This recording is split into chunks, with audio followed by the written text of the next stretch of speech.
Hey there, welcome to LSAT Demon Daily. I'm Ben Olson, that's Nathan Fox. We're the founders of LSATdemon.com and our weekly podcast, Thinking LSAT. We have an email here from Cam. The subject is actual versus practice exam.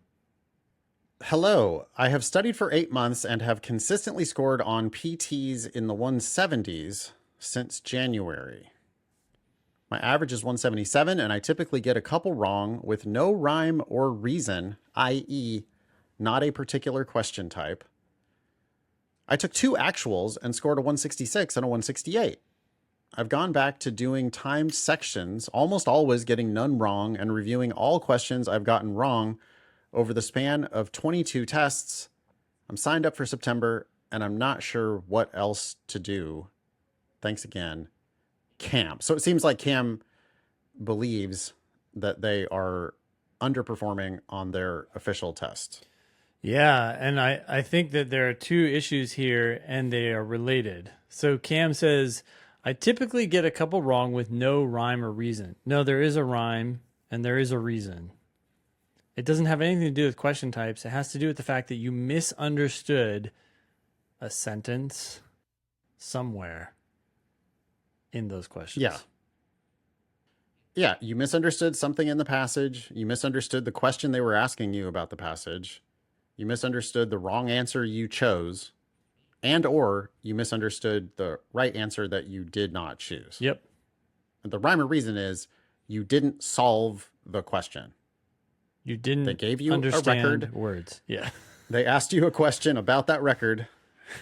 One of the answers was justified and 4 of them weren't. You picked one of the ones that wasn't. And so, yeah, the rhyme or reason there is you're just not reading carefully enough. This is true of every student at every level, that at least half your mistakes are going to come from simply misreading things. Someone scoring as high as a 177 average, yeah, you don't have any problem with question types. But you do have a problem being careful enough. And apparently you're doing something differently on your official tests. So that's the thing you really have to solve here. Well, and I think these are related because Cam thinks that there somehow it has to do with question types or something like that. No, it has to do with how well you read each sentence. And that's changing on test day. Right. Instead of just treating the test like every other practice test, you're doing something differently, which is then forcing you to misread more sentences than you typically do. My guess is that Cam is rushing to try to get 180. Could also be the exact opposite of that. Yeah. To average 177, you don't need to finish every question on the test. I mean, you can miss 4 or 5 and still score a 177. So you maybe on your practice tests, you're just proceeding at a calm, careful pace, answering pretty much everything that you have time to work on correctly. Yep. Guessing on a couple at the end, 177. Nice. Then on your official test, you're like, today's the day. 180, here we come. I'm going to manage my time. I'm going to make sure that I do the first 10 in 10 minutes so that I can make sure that I have time to work on the harder ones that are at the end of the section. And then you rush and then you misread more stuff. And then you end up scoring way down in the, full 10 points lower. Yeah. 166 or 168 off of a 177 average PT. Yeah. My guess is rushing. There's also the exact opposite of that, which maybe, Ben, you'll talk about. Sure. Just trying to be perfect. You know that you can get questions right, so you try to just not miss anything, and you triple check super easy questions. It asks you for the main point. You know what the main point is instantly, but instead you reread the argument. You just verify that it's actually the main point. All that time is spending wasted. Way too much time on wrong answers. Yeah. Where on a practice test, you're like, hey, I know what the main point is. It's this. Yeah. You read A or B or C. You find what you're looking for. You still do read C, D, and E just to make sure, but you're not like planning on those answers being correct. They start going off the rails and you're just like, yeah, that's not it. No, that's not it either. Yeah. Okay, good. B, next. But on the official test, sometimes people are like, no, I have to, because it's, maybe they have like imposter syndrome and they're, on the official test, I've got to really Yeah. Oh, it looks like triple check A is a everything. premise. Oh, and B is a a counter A premise. sub-conclusion. Yeah. It's actually an intermediate conclusion. Nah, come on. You can do it on your practice Yeah. tests. So you just need to do the same shit on your practice tests. Yeah. On Um, your official test. it, yeah, on the, you just, which by the way, treat your official test like it's just another practice test. Yep. That's the hardest thing to do. I'm a golfer. Everybody's a scratch golfer on the driving range. You know, everybody's just a pro Mm-hmm. on the driving range Mm-hmm. because they're not taking it too seriously. They're not trying too hard. It's easier to hit good shots on the driving range. Then they get out there on tournament day and it's like they've never played golf before. Mm-hmm. Yeah, but it's because you're taking it so goddamn seriously. Yeah. Yeah. Or they play well with their buddies, but then they play bad in the men's club tournament on Saturday morning. Mm-hmm. Well, okay. That's because you're triple checking. You know, it's like when you play with your buddies, you just get up there and hit it. Yeah. But now all of a sudden in the tournament, you're taking 7 practice swings, checking the wind 4 times. Yeah. You know, like you're steering it. You're like really trying to control it Mm-hmm. instead of just letting it fly, which is what you're going to do when you're just out there on the range or when you're out there with your buddies and you don't really care. My best advice is to just, yeah, you've got to just be playing, right?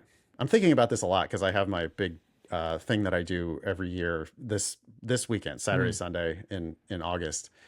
And I have also historically had a hard time following this advice myself. Yeah. That it's like, hey, I've been playing great lately with my buddies, normal, like friendly game. And then I get out there in this tournament and I just like try so hard that it fucks you up because you're just playing a different game. You're not doing the same thing anymore. Yeah. Yeah. That didn't happen to me on the LSAT because I didn't give a shit about the LSAT when I took it. You know, I took the LSAT like hoping to be able to teach LSAT for Power Score. I was already a GMAT teacher and they needed an LSAT teacher. And I was like, huh? LSAT? What? Yeah. Yeah. Prepped for a little while. Okay, fine. I'll go take the LSAT. And I definitely treated the LSAT like it was just another practice test. Because for me, who cares? There was no It stakes. was a to-do item. Yeah. And I crushed it because I didn't give a shit. Yeah. You know? So that's the thing. You should take your practice tests seriously enough. Yeah. Like find a quiet place. Don't be distracted. Don't cheat by giving yourself extra time. Yeah. Yeah. You know? But don't take your practice tests so seriously. Okay, well then on the official test, same thing. Just don't take it that seriously. You've got to just kind of be playing the game. Yeah.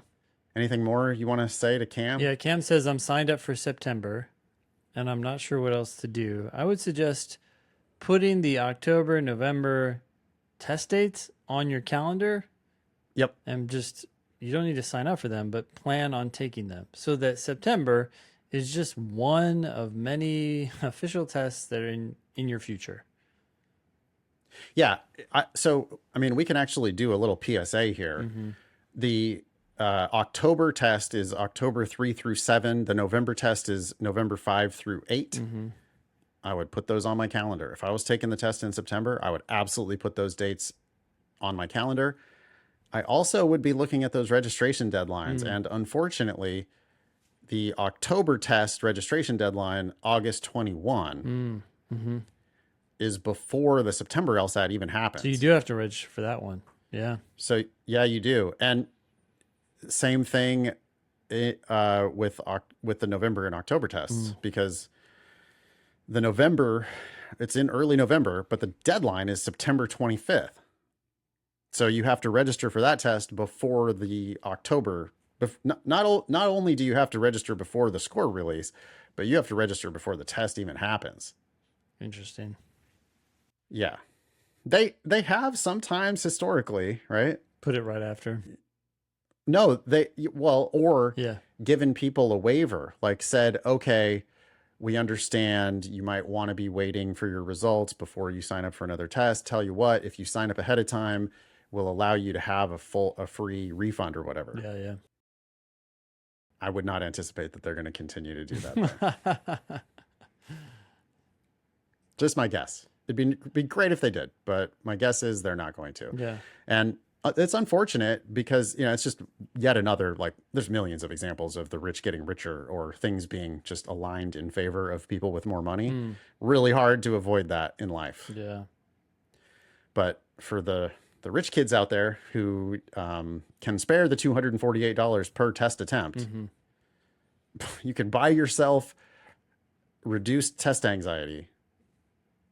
If you're taking it in September, I think you should sign up for October before the August 21 deadline. Agreed. And if you're taking it in October, I think you should sign up for November before the September 25th deadline. Because that way you have, you have a backup booked. And that hopefully will enable you to treat your official test like it's just another practice test. Anything more for Cam? No, good luck. You got this. Email daily@lsatdemon.com if you would like to ask us a question or share some LSAT or law school admissions news. Thanks for listening.